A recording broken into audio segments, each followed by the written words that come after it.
Malta u l-Montenegro iffirmaw ftehim ġdid ta' kollaborazzjoni dwar taħriġ diplomatiku.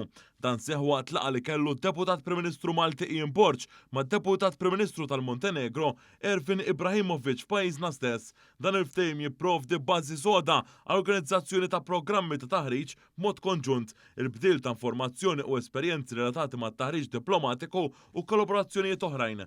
F'dawn il-laqgħat ġew diskussi diversi temi ta' interess reċiproku u affermaw mill-ġdid ir-relazzjonijiet bilaterali eċċellenti li hemm bejn żewġ pajjiżi. Huma ddiskutaw ukoll opportunitajiet ġodda għal kooperazzjoni eqreb f'diversi oqsma inkluż it-turiżmu.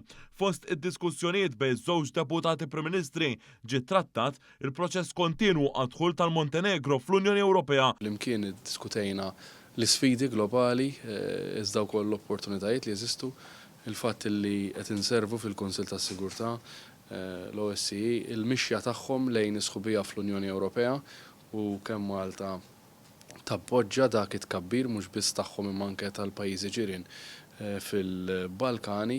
Id-Deputat Prim Ministru tal-Montenegro iltaqa' wkoll mal-Ispeaker tal-Parlament Malti, Dr. Angelo Farrugia.